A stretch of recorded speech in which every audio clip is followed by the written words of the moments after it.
दोस्तों नमस्कार, मैं हूं वकार। बिहार बोर्ड का दोस्तों मॉडल पेपर जो आया था उसके आज थर्ड पार्ट में आपका स्वागत है। दोस्तों दो पार्ट हम लोग ऑलरेडी डिस्कस कर चुके हैं। फर्स्ट पार्ट में 1 से 25 ऑब्जेक्टिव एंड सेकेंड पार्ट में 26 से 50 ऑब्जेक्टिव दोस्तों हम लोगों ने डिस्कस कर रखा है। आज हम लोग दोस्तों बात करेंगे कि 50 के बाद 51 से 75 तक जो ऑब्जेक्टिव है उस बारे में हम लोग डिस्कस करने वाले एंड कंप्लीटली सब कुछ हम लोग बात करेंगे। जैसा क्वेश्चन उसका फॉर्मूला यूज करेंगे दोस्तों हम लोग, और उसके बाद हम लोग आगे बढ़ेंगे। ऑलराइट एवरीबॉडी, तो चलिए करते हैं स्टार्ट।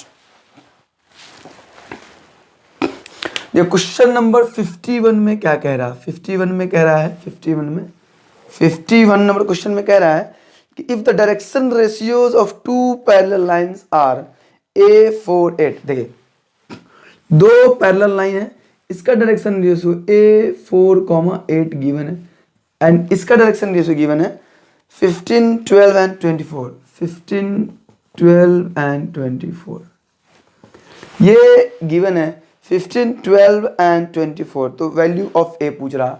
तो दोस्तों जब हमें पता है दो लाइन पैरेलल हो तो उसका डायरेक्शन रेशियो क्या होता है? उसका डायरेक्शन रेशियो होगा A1/A2 बराबर B1/B2 बराबर C1/C2। तो हम क्या यहाँ से लिख सकते हैं? A1 that means A/what 15 equal to 4/12 equal to what 8/24। दोनों को हम लोग कैलकुलेट करेंगे तो क्या आएगा? नीचे में 1/3 दैट मीन्स क्या हो जाएगा? A/15 equal to 1/3। तो A बराबर क्या मिलेगा? 15/3 बन गया 5। तो A का वैल्यू क्या आ गया अपने को? A का वैल्यू आ गया 5। So easy and you know easy maths easy. तो आंसर मस्ट बी बी। जो 15 का होगा 15 का बी 51 का आंसर क्या हो जाएगा? बी। नेक्स्ट क्वेश्चन में बात करते हैं 52 में। 52 में कुछ ऐसा ही कह रहा कि if the direction ratios of two parallel lines A1, A2, A3 and B1, B2, B3 then what. देखो सेम क्वेश्चन है, ये डायरेक्शन है इसका A1, A2, A3 कह रहा, A1, A2, A3 कह रहा एंड दूसरा लाइन है इसका क्या है? B1, B2। क्या ये डायरेक्शन रेशियो गिवन है। जब दो लाइन का डायरेक्शन रेशियो गिवन होगा तो हमें पता है A1/A2 बराबर होगा B1/B2 के एंड बराबर होगा। तो यहाँ पे क्या हो जाएगा? A1/B1 कंडीशन के अकॉर्डिंग A1/B1, यहाँ पे A2/B2 एंड A3/B3। तो अपने को पूछ रहा कि B3/B1 क्या होगा? B3/B1 क्या होगा? तो मैं A3 को हम लोग अगर चलिए ऐसा लिख लें A1/B1 बराबर A3/B3। क्या ऐसा लिखा जा सकता? तो A3 इधर आएगा, B1 उधर जाएगा, तो क्या मिलेगा? A1/A3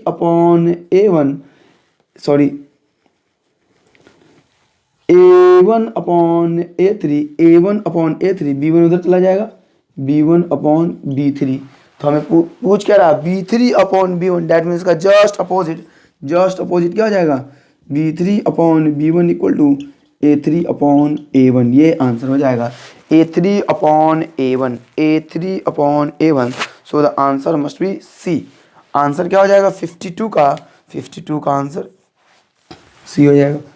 53 में कह रहा नेक्स्ट क्वेश्चन दोस्तों, if the direction ratio of two mutually perpendicular lines इतना एंड इतना then the value of 3a plus 5b is। देखो क्या कह रहा है कि दो परपेंडिकुलर लाइन है, एक ये लाइन है। एक का डायरेक्शन रेशियो 3, 5, 7 AB2 3, 5, 7। इसका डायरेक्शन रेशियो 3, 5, 7 एंड इसका गिवन है डायरेक्शन रेशियो AB2। तो कह रहा है कि इसका सबसे पहली बात, जब दो लाइन परपेंडिकुलर हो तो उसका कंडीशन क्या होता है? A1/A2 plus B1/B2 plus C1/C2 बराबर 0। तो सिमिलरली यहाँ पे क्या होगा? 3a plus 5b plus 7 into 2 equal to what 0। तो अपने को क्या आएगा? 3a plus 5b equal to क्या? माइनस का 14। तो क्वेश्चन में पूछ रहा कि 3a प्लस 5b का वैल्यू क्या होगा? 3a प्लस 5b का वैल्यू माइनस का 14। तो आंसर अपने को क्या मिलेगा इसका? डी। 53 का आंसर डी, 53 का D must be the answer. 54 में 5 माइनस 1 1, 5 आई कैप माइनस 1 जे कैप प्लस का के कैप। इसका क्या कह रहा है हमें, कह रहा है मैग्नीट्यूड निकाल लें। इसका हमें वैल्यू बताना है। 5 का स्क्वायर प्लस माइनस 1 का स्क्वायर प्लस 1 का स्क्वायर क्या मिलेगा, 25 2 25 26 1 27 27, डैट मीन्स क्या हो जाएगा 3√3। 3√3 दोस्तों आंसर हो जाएगा। तो इसका आंसर मस्ट बी डी होगा। 54 का D must be the answer. Clear है? So easy. ऐसा ही क्वेश्चन दोस्तों एग्जाम में आने वाला है। नेक्स्ट क्वेश्चन कह रहा है 55 में, ये क्वेश्चन थोड़ा सा देखना है। 5a minus 8 2b minus 1 2b minus 1, ये कह रहा है कि ये बराबर है a एंड b के, a b के बराबर है। तो क्वेश्चन पूछ रहा है इसमें कि a कॉमा b क्या होगा, a कॉमा b क्या होगा। तो दोस्तों ये एक्चुअली में मैट्रिक्स का क्वेश्चन है। 1/2 मैट्रिक्स का क्वेश्चन है। 1/2 मैट्रिक्स का क्वेश्चन। तो हमें पता है कॉरस्पॉन्डिंग एलिमेंट क्या होता है मैट्रिक्स में, बराबर होता है। डेट मीन्स ए और ये बराबर होगा। तो क्या मिलेगा 5a माइनस का 8 इक्वल टू a। तो यहाँ से हम सोल्व करेंगे, क्या मिलेगा, a गए इधर 8 गए उधर। तो 5a माइनस का a इक्वल टू 8। यहाँ से क्या मिलेगा 4a बराबर 8, that means a equal to 2। a equal to आ गया अपने को 2। सिमिलरली यहाँ से क्या मिलेगा 2b माइनस 1 एंड b। तो 2b माइनस 1 इक्वल टू क्या b। तो यहाँ से क्या मिलेगा b बराबर डायरेक्टली 1 आ जाएगा। तो a कॉमा b का आंसर क्या होगा, a कॉमा b जो होगा 2,1 हो जाएगा। a comma b 2,1। So the answer must B 55 का आंसर b हो जाएगा। आंसर क्या हो जाएगा, आंसर बी आंसर हो जाएगा, बी आंसर हो जाएगा। क्वेश्चन नंबर दोस्तों 56 में क्या कह रहा है, डिटर्मिनेंट है उसका वैल्यू फाइंड आउट करना है। क्या है डिटर्मिनेंट, इजी डिटर्मिनेंट डायरेक्ट दिख रहा है, सीधा का सीधा प्रॉपर्टी लगाना है। 14 3 17 ये कह रहा है। फिर कह रहा है 16 8 24, फिर कह रहा कि 17 9 26। इसका वैल्यू बताना है क्या होगा। तो दोस्तों क्या हमें पता है डिटर्मिनेंट का प्रॉपर्टी, हम लोग ऐसा कर सकते हैं डिटर्मिनेंट में कि R3 पे R3 minus of R1 plus R2 कर देंगे। डैट मीन्स क्या कह रहा है कि तीसरे रो में हमें जो भी करना है तीसरे रो में करना है। 14 तो बाकी जो रो होगा एग्जैक्टली सेम होगा 3 8 9 है ना। तो R3 डैट मीन्स 17 माइनस का 14 प्लस 3 सिमिलरली यहाँ भी होगा 24 माइनस का 16 प्लस 8। सिमिलरली यहाँ भी होगा, क्या होगा यहाँ भी क्या होगा, यहाँ भी ये। और 26 माइनस का 17 प्लस का 17, ये डिटर्मिनेंट के अंदर ही होगा दोस्तों, ये डिटर्मिनेंट के अंदर ही होगा। तो 17 प्लस का 9, तो क्या मिलेगा अपने को, ये जैसा है वैसे ही रहेगा। 14 16 17 3 8 9 एंड द लास्ट वन क्या बचेगा, 17 में 17 गए 0, 16 8 24, 24 माइनस 24 0, 17 9 26, 26 में 26 गया 0। तो हमें पता है दोस्तों कि डिटर्मिनेंट में किसी भी एक रो या किसी एक कॉलम का ऑल एलिमेंट्स अगर 0 हो जाए तो उस डिटर्मिनेंट का वैल्यू क्या होता, 0 होता। तो इसका आंसर क्या हो जाएगा 0। तो ऑप्शन मस्ट बी ए। 56 का क्या हो जाएगा, 56 का A must be the answer. Clear है, सो इजी है। डायरेक्ट डिटर्मिनेंट की प्रॉपर्टी को यूज करेंगे। 257 डिटर्मिनेंट ऑफ 257 1 2 3 1 3 4 1 2 3 1 3 4। यहाँ भी क्या होगा दोस्तों, देखिए 5 2 7 7 में 7 गया 0, 2 1 3 3 में से 3 गया 0, 3 1 4 4 में से 4 गया 0। तो डायरेक्टली इसका आंसर क्या हो जाएगा 0। क्योंकि यहाँ पे देखो किसी एक रो में क्या आ रहा 0 आ रहा, इतना माइनस का दोनों को जोड़ देंगे। Exactly same type of question है ये वाला, इस टाइप ऑफ क्वेश्चन है। क्या आएगा आंसर 0। तो फिर से 57 का आंसर डी। 57 का आंसर क्या हो जाएगा डी। नेक्स्ट बात करते हैं 58 नंबर क्वेश्चन पे। सेम टाइप है, exactly same type of question है दोस्तों। 58 में कह रहा sec theta minus cosec theta. फिर से डिटर्मिनेंट का क्वेश्चन है, सेक थीटा माइनस का cosec theta and sine theta cos theta का वैल्यू बताना है क्या होगा। डिटर्मिनेंट ऑफ इतना, इसका वैल्यू डायरेक्ट ब्रेकआउट करेंगे। Sec theta into cos theta, sec theta into cos theta and minus का, अब माइनस कॉसेक थीटा यानी कि माइनस माइनस प्लस का cosec theta into sine theta, क्या हो जाएगा, ये हो जाएगा डायरेक्टली अपने को क्या मिलेगा, sec theta into cos theta 1 plus का 1 बराबर 2। तो आंसर इसका क्या होगा 2। 58 का answer 2, that means C must be the answer. Clear है। 59 की अब हम लोग बात करेंगे, 59 की बात करेंगे। 59 में मैट्रिक्स के मल्टीप्लिकेशन की क्वेश्चन है 1001 1001 5734 5734 ऐसा क्वेश्चन हम लोग ऑलरेडी पहला नंबर क्वेश्चन में किए थे दोस्तों। तो डायरेक्टली क्या करेंगे 1 इंटू 5 प्लस का 0 इंटू 3 फिर नेक्स्ट बात करेंगे 1 into 7 plus 0 into 4 1 into 7 plus का 0 इंटू 4। सिमिलरली यहाँ पे क्या होगा 0 इंटू 5 प्लस का 1 into 3 and similarly 0 into 7 plus का 1 इंटू 4। तो फाइनल जो रिजल्ट आएगा क्या आएगा 5 7 3 एंड 4 5 7 3 4। तो एक चीज़ पता है दोस्तों कि हमें ये कौन सा है, ये तो डायरेक्ट आ गया मल्टीप्लाई करने के बाद, लेकिन एक चीज़ दोस्तों प्रॉपर्टीज पता है हमें क्या, कि अगर कोई आई है आइडेंटिटी मैट्रिक्स है, इसमें मल्टीप्लाई करेंगे तो किसके बराबर होगा ए के ही बराबर होगा, या फिर ए आई बराबर ए के ही बराबर होगा फिर भी, है ना। तो आई इंटू ए के बराबर डायरेक्टली हम लोग कह सकते थे कि 5 7 3 4 आंसर हो जाएगा। 5 7 3 4 आंसर हो जाएगा दोस्तों, 5 7 3 4। तो B must be the answer. 59 का क्या हो जाएगा 59 का बी आंसर हो जाएगा। ऑलराइट, क्लियर है दोस्तों। फिर 60 नेक्स्ट क्वेश्चन में, नेक्स्ट फिर से ऐसा ही कुछ क्वेश्चन है, मल्टीप्लिकेशन का है। 60 नंबर क्वेश्चन में कह रहा है कि 3 7 3 -1 3 7 ऐसे है एंड 3 -1 कुछ ऐसे है।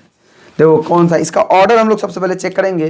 तो ऑर्डर कौन सा है 1/2 का एंड ये 2/1 का। तो ये 2 चला जाता, फाइनल क्या बचता 1 और 1 बचता।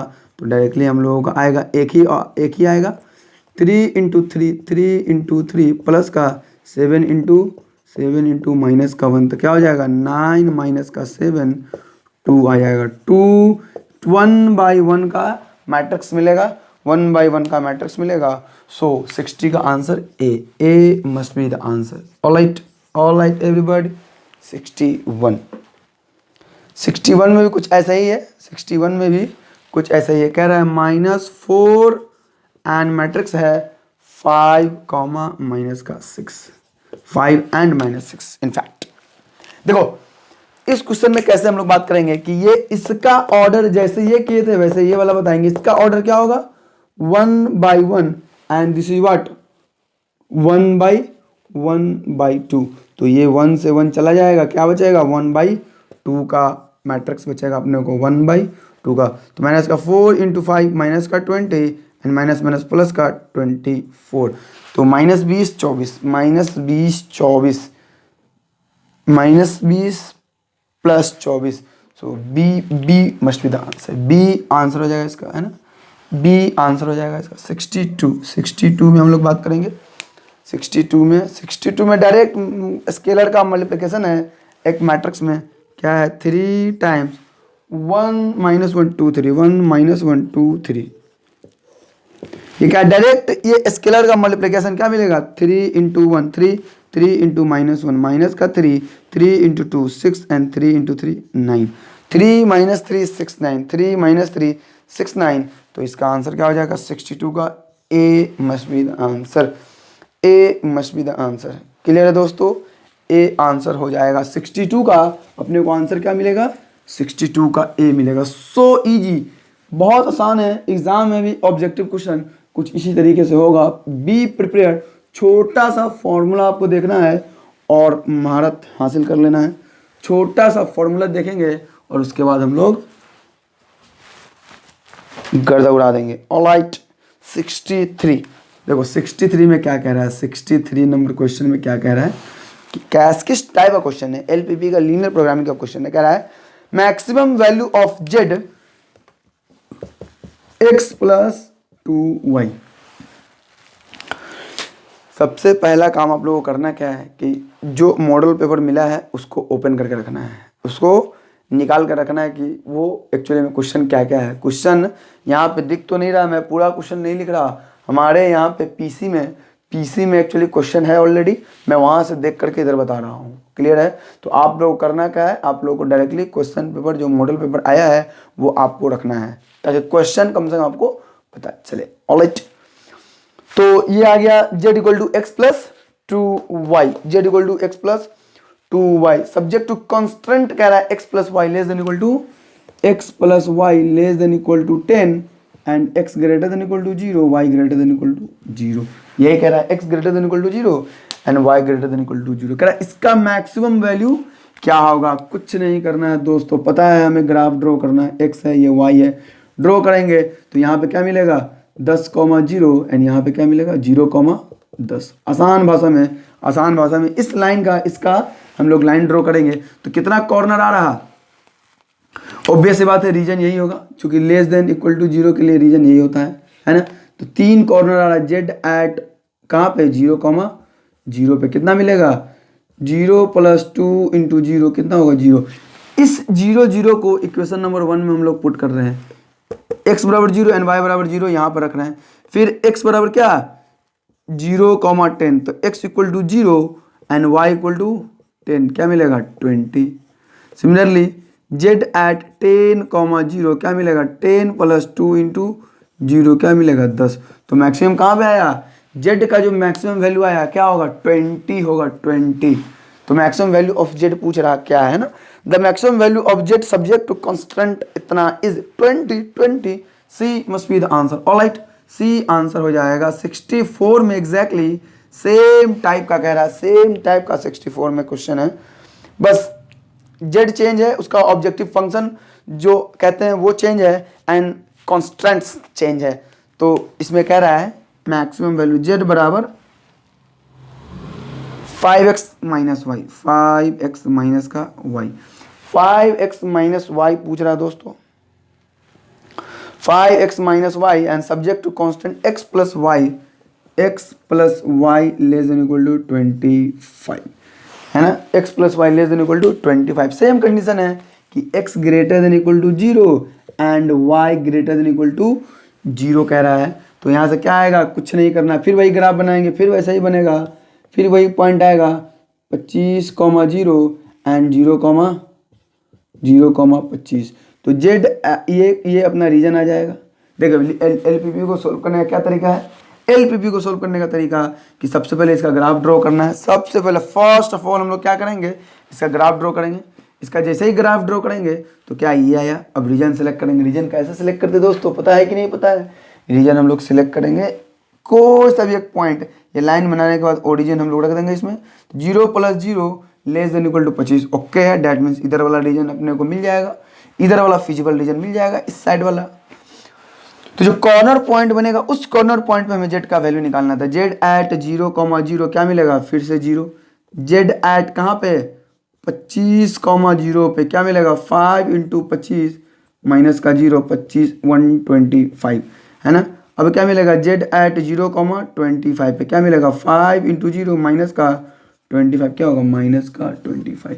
मैक्सिमम फिर से कितना 125 आ रहा दोस्तों, तो 125 B must be the answer, B must be the answer. 64 का क्या होगा बी आंसर आ जाएगा। ऑलराइट दोस्तों, तो ये तो था 64 नंबर क्वेश्चन तक, बाकी बात फिर कर रहे हैं हम लोग अभी, जस्ट हम लोग बात करेंगे।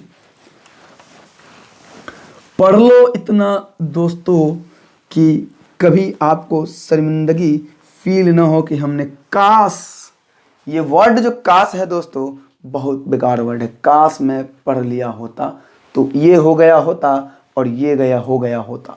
तो काश वर्ड सामने नहीं आना चाहिए। 65 नंबर क्वेश्चन अभी पढ़ लो, मौका है, वरना प्यार मोहब्बत सब धोखा है। पढ़ाई कर लीजिए दोस्तों, यही काम आने वाला है। 65 नंबर क्वेश्चन में कह रहा है मिनिमम वैल्यू एग्जैक्टली। देखिए कैसा क्वेश्चन है, कह रहा है z equal to x plus y, ये गिवन है, एंड कॉन्स्टेंट गिवन है 2x plus y less than equal to 4। इस क्वेश्चन को कैसे करना है, क्योंकि वहां तो डायरेक्ट आ रहा था तो बना दिया गया, यहाँ भी डायरेक्ट आ सकता है, थोड़ा सा सॉल्व करेंगे, बस थोड़ा सा कुछ करेंगे। x यहाँ y यहाँ, x 0 पे y 4, y 0 पे x 2 आएगा, तो अपना जो कोऑर्डिनेट आएगा मान लेते हैं 0,4 आएगा, एंड दूसरा क्या आएगा x2 पे y 0, x2 पे y 0 आ रहा। कुछ नहीं करना है, इस दो पॉइंट से एक स्ट्रेट लाइन को हम लोग ड्रॉ कर लेंगे, ये x है और ये y है। a का वैल्यू यहाँ पे कुछ होगा 0,4 एंड b यहाँ कुछ होगा 2,0। इस लाइन से हम लोग पास कर लेंगे स्ट्रेट लाइन को।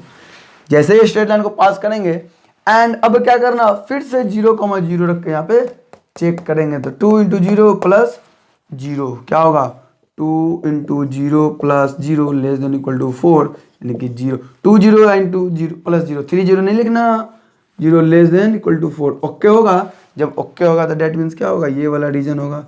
अब फिर वही काम, एग्जैक्टली सेम काम जैसा 63 एंड 64 में करते हैं हम लोग दोस्तों आए हैं। क्या करेंगे यहाँ पे, क्या करेंगे, तो z एट 0 पे, ये तो कॉर्नर का हिस्सा है, इस रीजन का हिस्सा है ये कॉर्नर, तो यहाँ पे तो निकालना ही पड़ेगा, तो क्या मिलेगा 0 प्लस 0 अकेला 0, 2 0 नहीं होगा।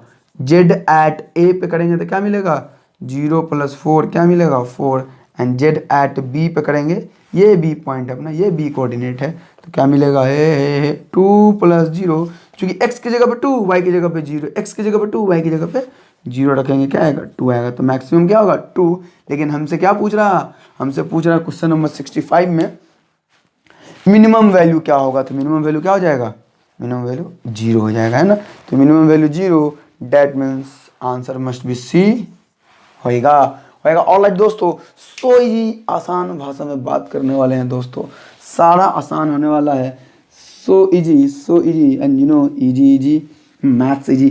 देखो बच्चों, मित्रों, इस बात को आपको ध्यान रखना है कि एग्ज़ाम में भी क्वेश्चन इजी ही रहेगा, बस बी कॉन्फिडेंट, जा करके गर्दा उड़ा देना, 100 आउट ऑफ 100 चाहिए, हमें तो चाहिए भाई, हमें तो चाहिए, हाँ हमें चाहिए।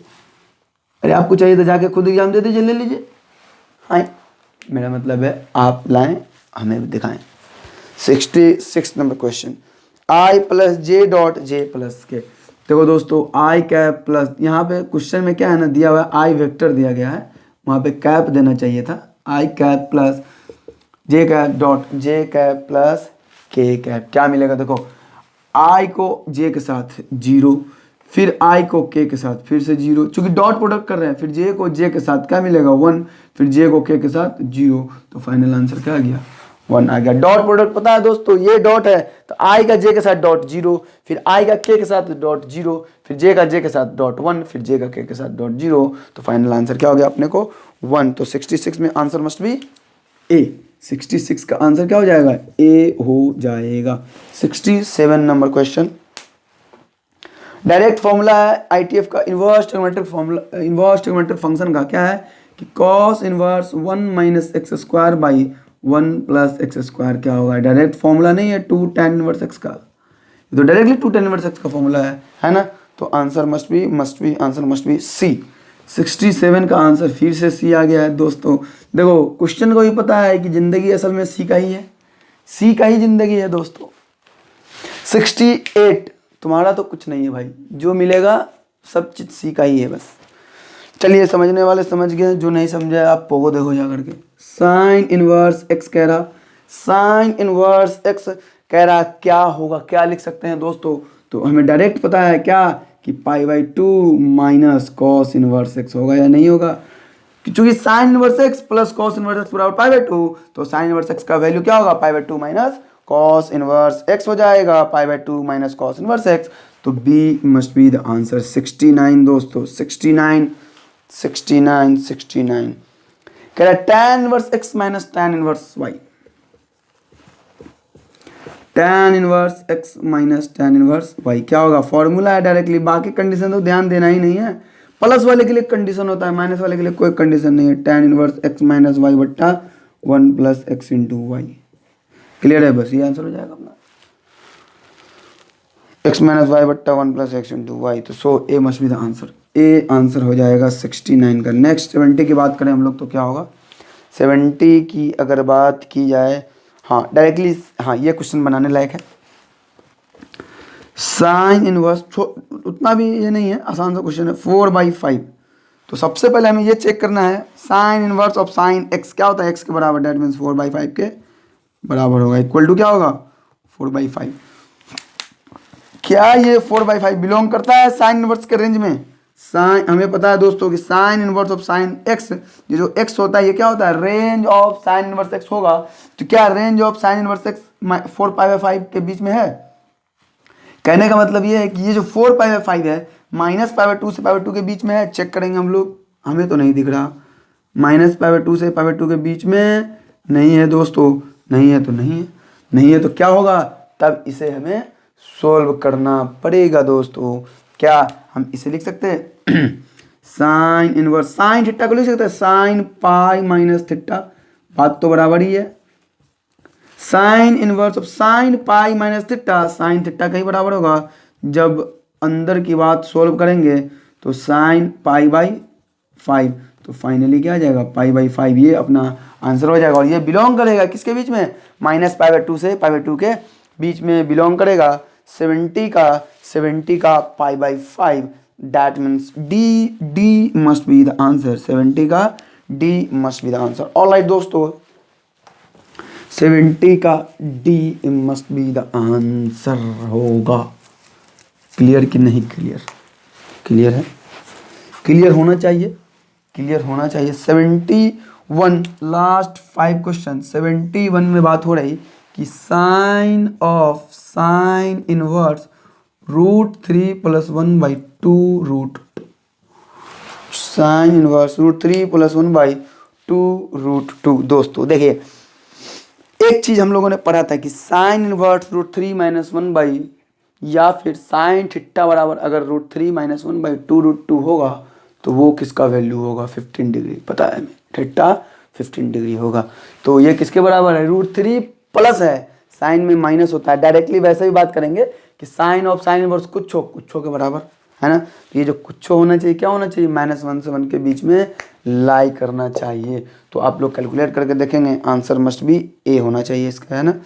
आंसर मस्ट बी क्या, A, answer must be A, that means √3 + 1/2 √2। ज़्यादा बातें नहीं करेंगे दोस्तों, इसमें बातें बहुत करनी पड़ेंगी, इसमें ज़्यादा नहीं करना, डायरेक्टली आंसर ए हो जाएगा। क्या साइन ऑफ साइन इनवर्स गए हो, √3 + 1/2 √2 हो गए। 72 नंबर क्वेश्चन। नेक्स्ट क्वेश्चन में कह रहा कि कॉस, आसान सा फॉर्मूला पूछ दिया यार, आसान सा फॉर्मूला पूछ देगा एग्जाम में भी, तुम लोग नहीं बना पाओगे यार। जब तक पढ़ोगे नहीं तब तक छोड़ना नहीं है, जब तक पढ़ेंगे नहीं जब तक छोड़ेंगे नहीं। याद है कि भूल गए, cos inverse of x plus cos inverse of y, भूल गए क्या, क्या होगा, दोनों होगा x इंटू वाई, प्लस है तो यहाँ होगा माइनस, √ओवर कितना 1 - x² इंटू √1 - y²। फॉर्मूला तो यही होता है। चलिए मैच करा लेते हैं, क्या हो जाएगा, कॉस इनवर्स xy √1 - ए ही मैच कर रहा, ए खुद मैच कर रहा ए, तो ऑप्शन आंसर क्या हो जाएगा इसका, 72 का ए। नेक्स्ट बात करेंगे 73 में क्या होगा।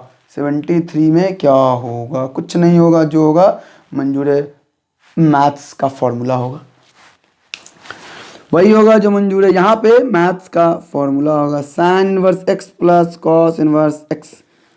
तो साइन, दोस्तों हमें पता है, अभी जस्ट हम लोगों ने बात किया था ये वाले से 68 नंबर से, sine inverse x plus cos inverse x क्या होता है, π/2 होता, प्रॉपर्टी है, और साइन π/2 क्या होता, 1 होता। 73 का answer B must be the answer. Next हम लोग बात करेंगे 74। देखो दोस्तों, हमें स्पीड लेके चलना पड़ेगा। यहाँ पे बात सिर्फ और सिर्फ जिस क्वेश्चन में जैसा फॉर्मूला यूज़ हो रहा बस उतना ही बताया जा रहा। आपको करना क्या है, डायरेक्ट जाएंगे आप लोग पूरा एनसीईआरटी का मिसलेनियस, एनसीईआरटी का जो लास्ट में जो दिया गया होता है, बस वहाँ से देखेंगे कुछ फॉर्मूला मिलेगा, that's enough for your board exams. Okay, alright. Next में कह रहा है exactly same type of question है, cos of tan inverse x plus cot inverse x। क्या बच्चा, tan inverse x plus cot inverse x बराबर क्या होगा, फिर से वही होगा जो मंजूर है यहाँ पे, प्रॉपर्टी ऑफ इनवर्स होगा। tan inverse x plus cot inverse x क्या होता है, π/2 होता है, cos π/2 क्या होगा, 0 हो जाएगा। तो 74 का 0, डैट मीन्स ए आंसर होगा 75। Last question for today, for this video, last question क्या कह रहा है, देखो दोस्तों। हाँ, यहाँ पे थोड़ा सा आप लोग को अचकचा देगा, चौंका देगा, वैसे है आसान। Sec inverse x plus cosec inverse x, sec inverse x plus cosec inverse x, ये दोस्तों क्या होगा, sec inverse x plus cosec inverse x, ये कितना है, ये π/2 के बराबर होगा। देखो तीनों प्रॉपर्टीज एक ही बार यूज हो गया, 3 का 3 प्रॉपर्टी एक ही बार हम लोगों ने यूज किया, तो क्या होगा, tan 1/2 इंटू इसका क्या होगा, sec inverse x plus cosec inverse x क्या होता है, π/2 होता है, π/2 इंटू 1/2, π/4, tan π/4 कितना होता है, 1 होता है, ये तो पता है सबको, tan π/4 क्या होगा, 1 होगा, tan π/4 1 हो जाएगा। So answer must be C 75 का आंसर मस्ट बी सी। तो दोस्तों आज के लिए 75 क्वेश्चन तक हम लोगों ने कर लिया है। नेक्स्ट जो बात करेंगे, नेक्स्ट वीडियो ऑब्जेक्टिव का लास्ट वीडियो होगा, और उसके बाद हम लोग सब्जेक्टिव पे प्रोसीड करेंगे। और लाइक दोस्तों, आपको मॉडल पेपर सारा का सारा मस्त तरीके से कंप्लीट करके जाना है, एग्जाम में कुछ ना कुछ आ जाएगा दोस्तों, पढ़ लो, मौका है, वरना सब धोखा है दोस्तों। That's all for today, bye bye, take care, good night.